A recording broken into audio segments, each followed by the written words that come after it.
All right, hi everyone, I'm Ali Green and I'm the CEO and co-founder of Pantera Press.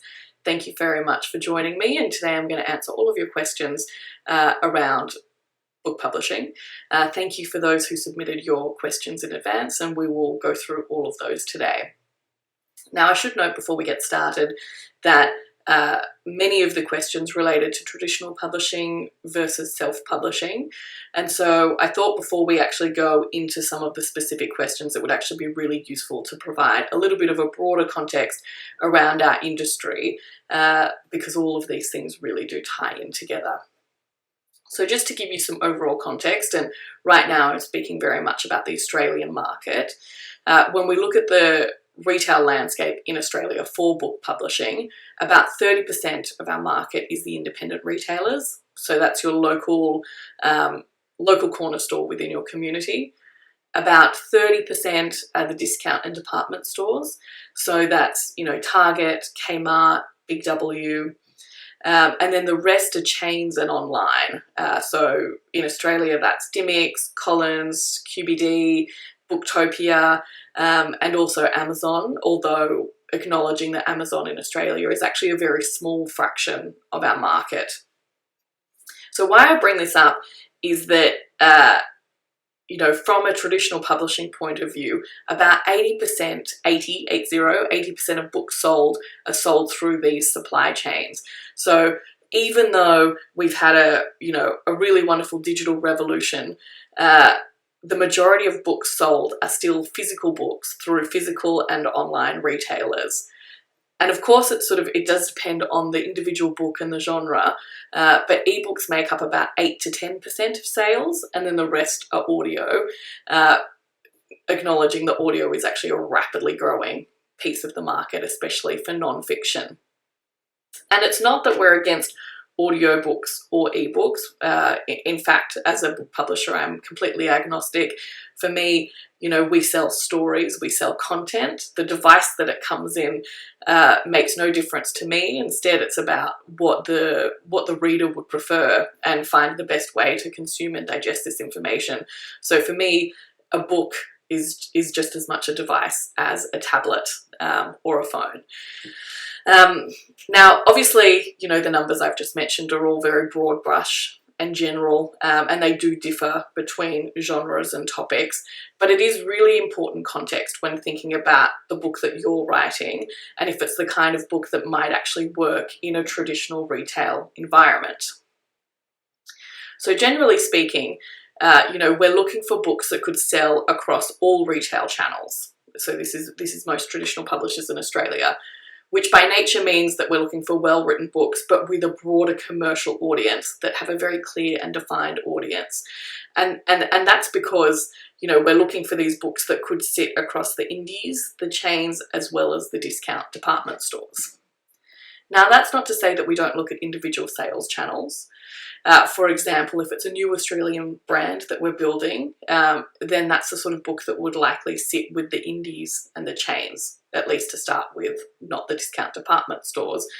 But for this approach to work, hand selling is actually really critical. So that's where, the booksellers themselves need to have read and loved the book and really be hand selling it to their consumers. And so for that to happen, these books need to be really well written, books that speak to an individual bookseller where they would get really, truly excited about it. And again, an important piece of that is that it speaks to a specific audience. Now, my guess is that a lot of people here watching are understandably thinking and asking about non-fiction. The kind of books that would sell at airports, that is when they reopen, and chain stores like Dymocks. Now, for these books to work in retail channels, there needs to be a very clear audience, there needs to be a unique selling point, and there really needs to be either, the book itself needs to be either on something that is very, very topical from an expert, or perhaps something that's less topical but is written by someone with a really established platform. And by that I mean it could be, an actual well-known personality, or it could be a business leader with a large platform and following. So for example, it might be someone who has, 10 to 40,000 website subscribers or a large social media following, and for the same content. And I make that point because there are lots of people who do have a huge social presence, but if your audience in that social media world are not interested in whatever the topic is that you're planning to write your book on, if it doesn't relate to how you connect with them in an online space, then that's not useful for this journey. So now that I've just given that little bit of context, particularly around, where books sit within the sales channels and an emphasis on print books, let's actually come to the most asked question, which was around self-publishing versus traditional publishing. I'd like to start by clearing up a misconception that self-publishing is unsuccessful publishing, because that is just not true at all. So before we actually look at any of the pros and cons, let's look at the publishing landscape to understand what kind of books actually work in what formats. So the kind of books that work in the traditional publishing space, for non-fiction, if the book content speaks to a broad audience, or as I said before, if you have a strong platform that relates to the topic that you're speaking on, or just a really unique story that really stands out. So for example, we recently signed a father-daughter duo, Lamise and Hazem. Hazem was arrested in a random sweep at an airport, and his daughter Lamise had to spend 2 years campaigning for his freedom, not even knowing where he truly was. This is one example of a really, really unique story. Another example is a book that we published last year called On Point by Chloe Bayliss. Now, Chloe Bayliss herself is a well-known personality. She's an actress. She's on the TV show Dr. Doctor. But she has had this incredible journey through her life, dealing with, misdiagnosis and real health issues coming down well, I don't want to give a spoiler in case any of you read it, but the story is very much her personal journey, and changing, her life's focus from dance to finding a new purpose and a new meaning while overcoming all of these serious health issues. And that story works because it is an incredibly powerful story of overcoming, and actually quite a unique journey from going from professional dance to, well-known actress. But similarly, this story works because Chloe herself has a platform and is sending a really important message, particularly to young people. But she herself has a platform and is also known.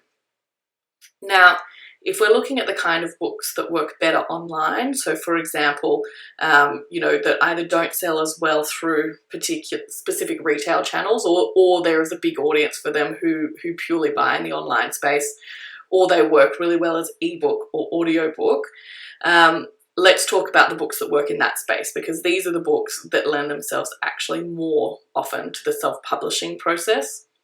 So this might be a book on your own personal struggles. For example, it might be your story around a battle with a disease and your story of overcoming. But in this case, you don't have a big platform, and this book is intended really to speak more to a community of others affected by the same disease who might be uplifted by your journey. Another example is a business book that will uplift or inspire others based on your journey, but again, where you don't have a large platform to begin with. And I really want to note that self-publishing doesn't mean less successful publishing. There is a huge appetite online, especially in the entrepreneurial community, for this kind of content, particularly in ebook and in audiobook. It just doesn't always translate as well to physical books in retail channels, in physical and online retail channels. And another example of that when it comes to fiction is actually romance. There are some huge global romance brands, for example, that work incredibly well in ebook and are just huge bestsellers, which would be generating, enormous amounts of income. And those books, from those brands, it's been tried and tested, have not been working in the traditional retail space. So self-publishing is not about unsuccessful publishing. It's about understanding what format your book works in best, and where you can then connect with the community that wants to digest that book in the best place, and deciding if that is in a retail, more traditional channel, or a more traditional approach, or if there is a different way that you could more effectively connect with that community. Now, I should also mention that more traditional self-publishing books are also, the business books that are branding for you or your company. In a sense, I call these expensive business cards, the kind of books that you would design really to give away to clients. For me, those are the books that do sit firmly in a self-publishing category, but can work really well as a physical book. Similarly, family histories that would appeal mostly to your extended family or perhaps the region that you live in, as well as memoirs of figures that maybe wouldn't appeal to a broad audience, but do have a really interesting or unique story.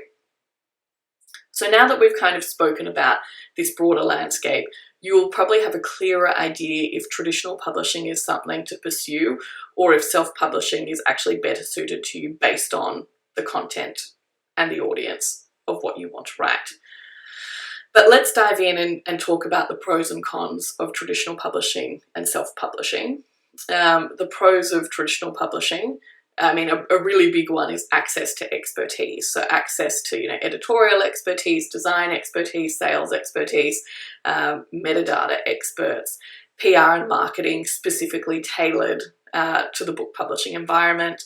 So these are all experts who understand how to position a book for a specific audience, which includes ensuring that the book itself, including the cover, tells the end consumer what the book that the book is for them, as well as appealing to the specific sales channel in which it sits.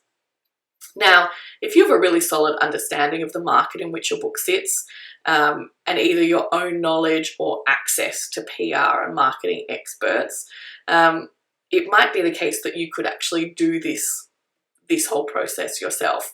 That said, I would urge you to use editors who have publishing experience, because there is a really big difference between proofing something versus doing a structural and copy edit on a manuscript, whether it's fiction or non-fiction, to make sure that it is concise and speaks to the key messages and to the audience in which it is intended.